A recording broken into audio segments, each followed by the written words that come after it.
Hello student, welcome to my B2 1। आज हम बात करने वाले हैं विद्यालय संस्कृति प्रबंधन और शिक्षक के बारे में।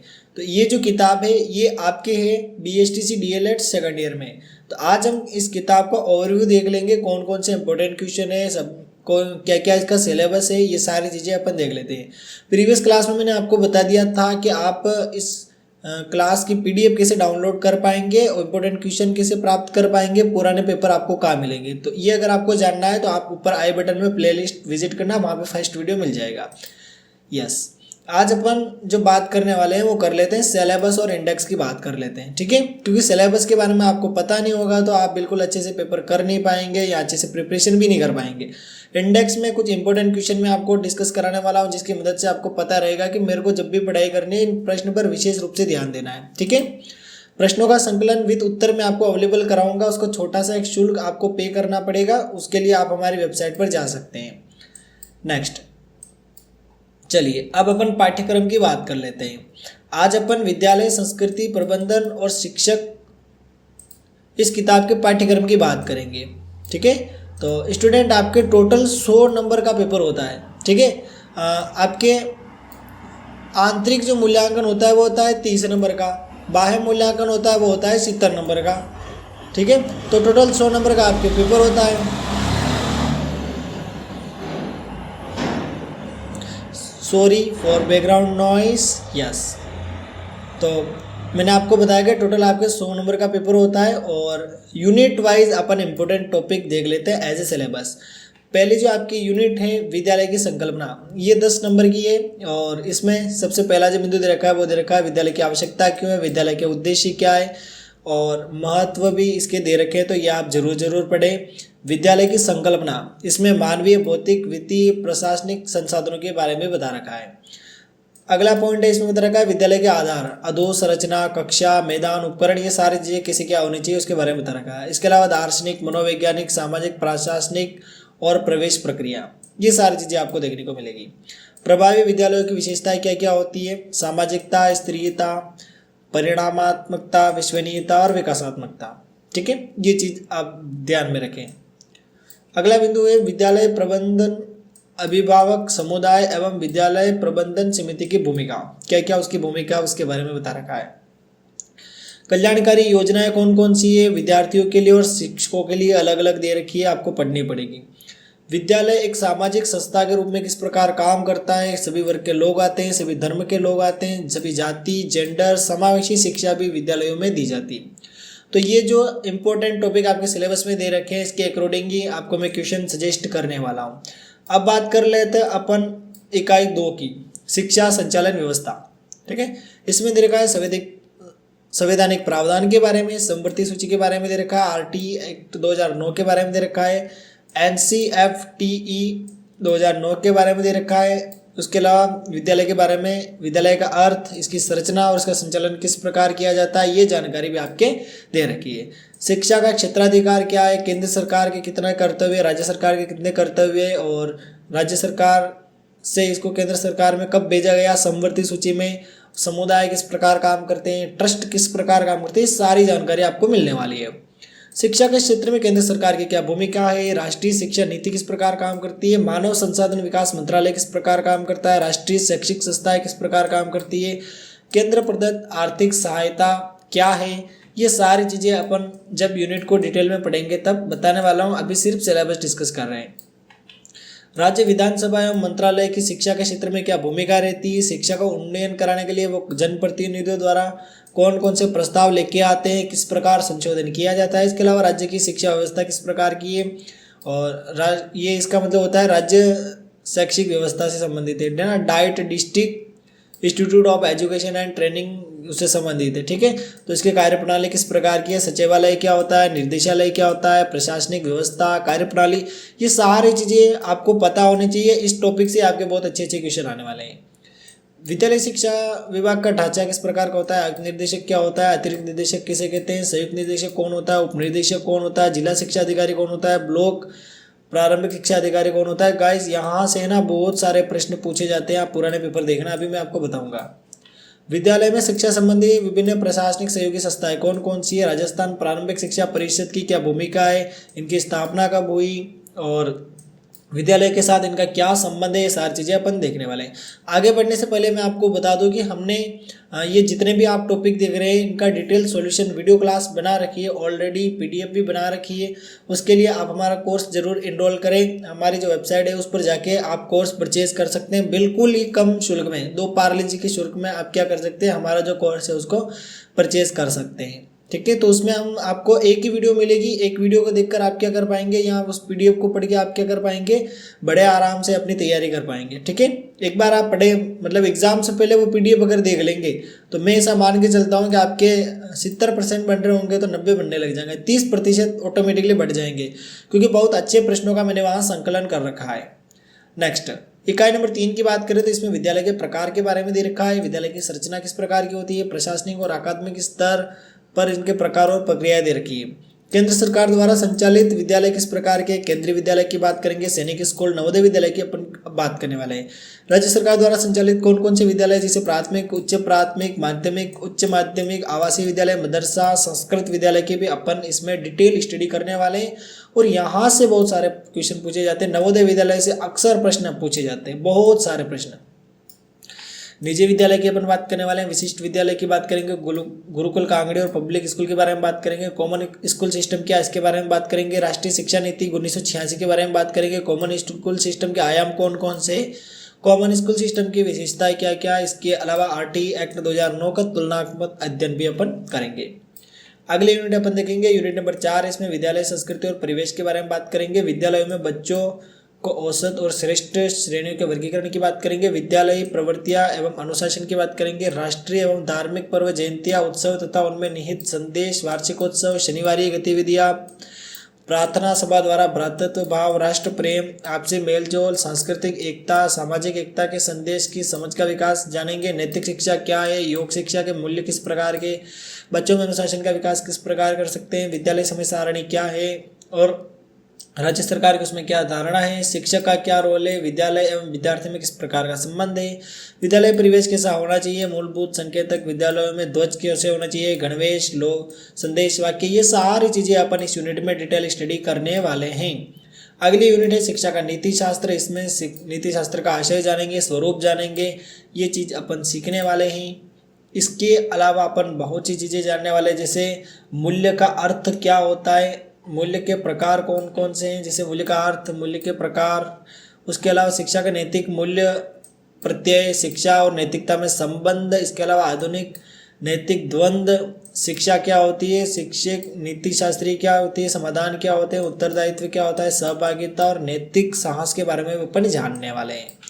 इसके अलावा शिक्षक का व्यक्तित्व कैसा होना चाहिए, ये लेसन आपके लिए बहुत ज़्यादा इंपॉर्टेंट है। यहाँ से अक्सर बड़े बड़े प्रश्न उठाए जाते हैं, जैसे शिक्षक के व्यक्तित्व के कौन कौन से आयाम और प्रेरक तत्व होते हैं, शिक्षक के व्यक्तित्व का प्रभाव किस प्रकार का होता है, शिक्षक के व्यक्तित्व के प्रमुख पक्ष और विशेषताएं कौन कौन सी होती है, जैसे ज्ञानात्मक, भावात्मक एवं क्रियात्मक।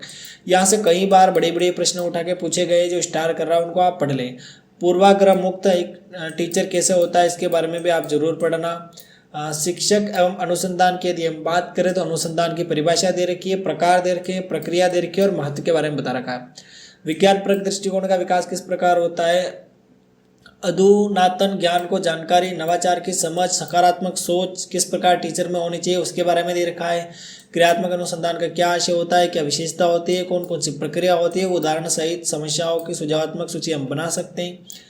इसके अलावा क्रियात्मक अनुसंधान में प्रयुक्त आवश्यक सांख्यिकी ज्ञान भी अपन को होना चाहिए। कुछ और चीज़ें इस यूनिट में, नेक्स्ट यूनिट में दे रखी है, उसको देख लेते हैं। अगली इकाई है विद्यालय की संकल्पना, यानी कि अब आपकी जो यूनिट नंबर 1 है उन सभी यूनिट के इंपॉर्टेंट क्वेश्चन डिस्कस करेंगे। यानी कि अभी हमने जो भी यूनिट देखे, देखो लास्ट यूनिट हमने कौन सी देखी थी बताओ मेरे को, 7 देखी थी। तो इसका मतलब ये कि अब अपन यूनिट नंबर 1 से 7 तक जितने भी इंपॉर्टेंट क्वेश्चन है उनको डिस्कस कर रहे थे। ये क्वेश्चन आप गूगल पर सर्च करके भी याद कर सकते हैं, नहीं तो आप हमारा कोर्स परचेज कर लीजिए, वहाँ पर आपको इन सभी क्वेश्चन के आंसर की PDF बिल्कुल शॉर्ट एंड स्वीट में मिल जाएगी। नेक्स्ट, सबसे पहले अपन बात कर लेते हैं यूनिट नंबर 1 की। यूनिट नंबर 1 का नाम है विद्यालय की संकल्पना। यहाँ से सबसे पहला प्रश्न पूछा गया है, विभिन्न दृष्टिकोणों से विद्यालय की आवश्यकता क्यों है, इसका उल्लेख कर रहा।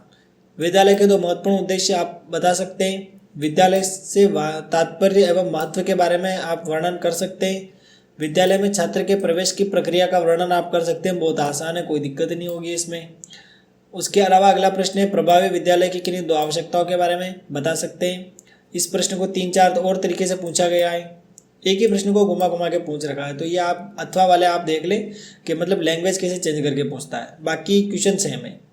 विद्यालय प्रबंधन से आप क्या समझते हैं? विद्यालय प्रबंधन में अभिभावकों को समुदाय की भूमिका को स्पष्ट करना है, यानी कि मेन अभिभावक का क्या रोल होता है और समुदाय का क्या रोल रहता है, ये बताना रहता है। विद्यालय प्रबंधन समितियाँ क्या होती है, कार्य क्या होते हैं, आवश्यकता कैसे पूर्ति होती है, संगठन पर प्रकाश डालना भी अपन को आना चाहिए। विद्यालय प्रबंधन में विद्यालय प्रबंधन समिति की भूमिका क्या होती है, इसके बारे में भी अपन को जानकारी होनी चाहिए। क्लियर? ये उसी से रिलेटेड, देखो मैंने बता दिया ना, घुमा घुमा के पूछता है कि प्रश्न को, या कभी उद्देश्य पूछ लेता है, कभी कार्य पूछ लेता है, ऐसे घुमा घुमा के पूछता है प्रश्न। तो मैं इसे मान के चलता हूँ टॉपिक अगर आप अच्छे से पढ़ लेते तो ये आराम से हो जाएगा। शिक्षकों के लिए कल्याणकारी योजना है, मोस्ट इंपोर्टेंट क्वेश्चन है, हर साल इस प्रश्न को पूछा गया है, ठीक है, तो इसको आप तैयार कर लेना। इसके अलावा अब बात करते हैं यूनिट नंबर 2 की, शिक्षा संचालन व्यवस्था। सबसे पहला प्रश्न, RTE का वर्णन करो, right to education, most important question है, सबसे ज़्यादा प्रोबेबिलिटी इस क्वेश्चन के आने की इस बार।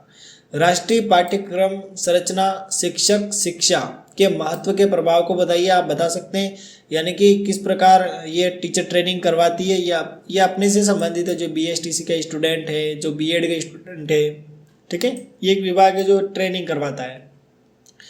अगला प्रश्न है राष्ट्रीय NCFTE 2009 के परिप्रेक्ष्य में शिक्षकों की भूमिका की व्याख्या कीजिए। तो ये आप कर सकते हैं आराम से, कोई दिक्कत है नहीं है, उसी को घुमा के बता रखा है। मानव संसाधन विकास मंत्रालय के प्रारंभिक शिक्षा संबंधी कार्यक्रम कौन कौन से, उनको सूचीबद्ध कीजिए। तो आप कर सकते हैं, कोई दिक्कत है नहीं सूचीबद्ध करने में। मानव संसाधन विकास मंत्रालय का संगठन, उद्देश्य, कार्यक्रम एवं योजनाओं को विवेचना कर सकते हैं। राष्ट्रीय शैक्षिक अनुसंधान एवं प्रशिक्षण परिषद के प्रमुख कार्यों के बारे में विस्तार से वर्णन कर सकते हैं। राष्ट्रीय शैक्षिक अनुसंधान एवं प्रशिक्षण परिषद के संगठनात्मक ढांचे को बताते हुए उसके कार्यों की विस्तृत विवेचना कर सकते हैं। SIERT का संगठन एवं स्वरूप आप बता सकते हैं, कोई दिक्कत नहीं है। अगला एक ये भी उसी संबंधित है, देखो SIERT के 5 कार्य बता सकते हो, कोई दिक्कत नहीं है। ये प्रश्न इंपॉर्टेंट है ना, इनको आप जब भी पूरी किताब पढ़े तब इनको थोड़ा थोड़ा ध्यान देना ताकि आपके क्लियर होते जाए साथ साथ में। डाइट के प्रभाव कौन कौन से, प्रश्न थोड़ा सा बड़ा इंडेक्स बना के लिखना पड़ेगा, इसको जरूर देख के जाना। 22 में पूछा गया है, 20 में पूछा गया है, इसके अलावा 17 में भी पूछा गया है। इसके अलावा यही प्रश्न देखो यहाँ पे 2020 में भी रिलेटेड क्वेश्चन पूछा गया है, ठीक है। अगला प्रश्न है राजस्थान राज्य में शिक्षा विभाग के प्रमुख अंग कौन कौन से, आपको बताना पड़ेगा। अगला प्रश्न है निर्देशालय स्तर पर निदेशक, आयुक्त एवं संयुक्त निदेशक, शिक्षा उप निदेशक की शक्तियाँ एवं कर्तव्यों का उल्लेख भी आपको करना पड़ेगा, यह आप जरूर पढ़ के जाएं। जिला शिक्षा अधिकारी के कौन कौन से अधिकार होते हैं, कौन कौन से कर्तव्य होते हैं, उसके बारे में आप पढ़ के जाएं। सर्व शिक्षा अभियान के बारे में आप जरूर पढ़ें, है ना, बच्चों को शिक्षा के मुख्य धारा से जोड़ने के लिए ये अभियान चलाया गया था। उच्च अध्ययन शिक्षा संस्थान कहाँ पर स्थित है, तो आप इस संस्थान के बारे में बता सकते हैं। राष्ट्रीय शिक्षक शिक्षा परिषद से आपका क्या तात्पर्य है, उद्देश्यों के बारे में बता सकते हैं। अगली यूनिट है विद्यालय के प्रकार, इसमें प्रधानाध्यापक की विद्यालय में स्थिति, नवोदय विद्यालय किसे कहते हैं, उद्देश्य और विशेषताएं बता सकते हैं, कोई दिक्कत नहीं है, आराम से पढ़ेंगे तो सारे आराम से आंसर दे पाएंगे। और अगर लैंग्वेज वाली सब्जेक्ट वैसे इजी होती है, कोई दिक्कत नहीं। देखो नवोदय विद्यालय से रिलेटेड इतने घुमा घुमा के प्रश्न पूछे, कंटिन्यू क्वेश्चन आ रहा है, तो इस बार भी आएगा नवोदय विद्यालय से रिलेटेड। राज्य सरकार द्वारा संचालित विद्यालयों का वर्णन कीजिए। गुरुकुल कांगड़ी विश्वविद्यालय के उद्देश्यों के बारे में बताओ। भारत में प्रबंधन की दृष्टि से किस प्रकार के पब्लिक स्कूल संचालित, नाम पब्लिक लगा दिया जाता है रियल में, लेकिन पब्लिक होते नहीं, ऐसे भी कुछ करते हैं लोग। राष्ट्रीय शिक्षा नीति 1986 में कॉमन स्कूल सिस्टम आयोग 2007 का वर्णन कर सकते हैं, बहुत आसान है। विद्यालय संस्कृति और परिवेश के बारे में बता सकते हैं। विद्यालय में बच्चों का औसत और श्रेष्ठ श्रेणियों में विभाजन के आधारभूत सिद्धांत कौन कौन से बता दीजिए, आराम से, कोई दिक्कत नहीं है। शनिवारी गतिविधियाँ, इसमें बच्चों को बहुत सी गतिविधियाँ करा सकते हैं और आज के समय तो बहुत डेवलप हो चुकी है चीज़। अगला प्रश्न है प्रार्थना सभा का उद्देश्य, प्रार्थना व्यवस्था और विभिन्न कार्यक्रम, उनका निर्धारण, समय, सब कुछ बता सकते हैं। 3 मिनट एक बार पढ़ाया जाता है। उसके अलावा बच्चों को कुछ जीके के प्रश्न पूछे जा सकते हैं। इसके अलावा उनके स्वास्थ्य की जांच की जा सकती है, ये सारी चीज़ें लिख सकते हैं। विद्यालय समय सारणी क्या है, उसका महत्व और सिद्धांत। विद्यालय समय सारणी यानी कि समय के अनुसार सभी शिक्षकों को दायित्व सौंप देना प्रधानाध्यापक का काम होता है, ठीक है, यानी कि समय पर सारा काम हो जाए। इसका महत्व आप बता सकते हैं। पूरे स्कूल की व्यवस्था आराम से संचालित हो जाती है। सिद्धांत इसके आप जरूर बताएं, आपकी बुक में होंगे। शिक्षक, विद्यालय एवं विद्यार्थी के संबंधों की व्याख्या बड़े आराम से कर सकते हैं, कोई दिक्कत नहीं है इसमें, ठीक है। शिक्षा का नीति शास्त्र की यदि हम बात करें तो मूल्य की प्रकृति और विशेषताएं आप बता सकते हैं। निम्नलिखित क्षेत्र में मूल्यों की भूमिका, महत्व की व्याख्या कर सकते हैं। अधिकारों की व्याख्या, कर्तव्यों की व्याख्या, आध्यात्मिक विकास की व्याख्या, पर्यावरण संतुलन में मूल्यों को वर्गीकृत करते हुए प्रत्येक वर्ग को समझाइए, समझा सकते हैं, कोई दिक्कत नहीं। नैतिक मूल्य क्या क्या होते हैं बता सकते हैं। स्टूडेंट पीडीएफ पे मैंने सारे टॉपिक कवर कर रखे हैं, तो आपको टेंशन लेने की जरूरत नहीं है। नैतिक मूल्य के प्रकार आप बता सकते हैं। देखो इस प्रश्न को भी कई प्रकार से पूछा गया है, इसका मतलब ये प्रश्न आपके इस बार कंफर्म है, तो इसको तैयार कर लेना। शिक्षा एवं नैतिक मूल्यों में क्या संबंध है, ये आप बता सकते हैं। बिल्कुल सही संबंध है। अगर बच्चे में नैतिक मूल्यों का विकास करना है तो उसको नैतिक मूल्यों के अनुसार शिक्षा देनी बहुत ही ज़्यादा जरूरी है। नैतिक मूल्यों का शिक्षा पर प्रभाव एवं शिक्षा के मूल्यों पर प्रभाव की विस्तृत व्याख्या कर सकते हैं। आसान है, मेरे को नहीं लगता ये प्रश्न कठिन होगा। नेक्स्ट अगला प्रश्न है, नैतिक द्वंद्व में शिक्षा की भूमिका बता सकते हैं। नैतिक द्वंद्व क्या होता है ये मैंने पीडीएफ में अच्छे से लिख रखा है, आप याद कर लेना। द्वंद्वात्मक स्थिति के शैक्षणिक समाधान के लिए कई कार्य किए जा सकते हैं, बिल्कुल। विद्यालय शिक्षा में विभिन्न विषयों पर शिक्षण नैतिक मूल्यों किस तरह समाविष्ट, यानी कि विज्ञान पढ़ाएंगे तब नैतिक मूल्यों को कैसे ऐड करेंगे, गणित पढ़ाएंगे तब नैतिक मूल्यों को कैसे ऐड करेंगे, ये सारी चीज़ें आप पढ़ के जाएँ। नैतिकता के विकास के लिए शिक्षार्थी के नैतिक साहस की व्याख्या करते हैं, उदाहरण द्वारा स्पष्ट कीजिए। जीवन को ऊंचा उठाने के लिए किस प्रकार सहायक है, बता सकते हैं, आराम से बता पाएंगे। शिक्षक का व्यक्तित्व, इसमें शिक्षक के व्यक्तित्व में कौन कौन से प्रेरकत्व होते हैं इसके बारे में आपको पता होना चाहिए। और शिक्षक में ज्ञानात्मक पक्ष कैसे मजबूत किया जा सकता है इसके बारे में भी आपको बता देना है। कम क्वेश्चन आएंगे फिर भी थोड़ा सा ध्यान देना है। अनुसंधान क्या होता है, इसके कार्य प्रकार का वर्णन आप कर सकते हैं। और वैज्ञानिक विधि की प्रमुख विशेषताएं बता दीजिएगा। इसके अलावा शैक्षणिक नवाचार क्या होता है, शैक्षणिक नवाचार की विशेषता और उद्देश्य आप बता दीजिएगा। क्रियात्मक अनुसंधान क्या होता है, इसकी विशेषताओं के बारे में बता दीजिएगा। इसके अलावा अगला प्रश्न दे रखा है, क्रिया अनुसंधान किसे कहते हैं, इसके प्रमुख सोपानों के बारे में बताना है। अगला प्रश्न दे रखा है, विद्यार्थियों में अशुद्ध लेखन को सुधारने के लिए हम क्या क्या कर सकते हैं उसके बारे में बताना है। 7वां प्रश्न है, लघु विधि द्वारा समांतर माध्य की गणना करना और उदाहरण की मदद से इसको समझाना भी आपको आना चाहिए। क्लियर, बिल्कुल। तो इस वीडियो में मैंने आपको बता दिया है किस प्रकार आप इस कोर्स को लेंगे और इन क्वेश्चन को तैयार कर लेंगे, ठीक है। तो मैंने पूरी कोशिश की आपको ये समझाने की, और मैं इसे उम्मीद करता हूँ ये जो पाठ्यक्रम है, ये जो महत्वपूर्ण प्रश्न है, ये आपके समझ में आ गए होंगे।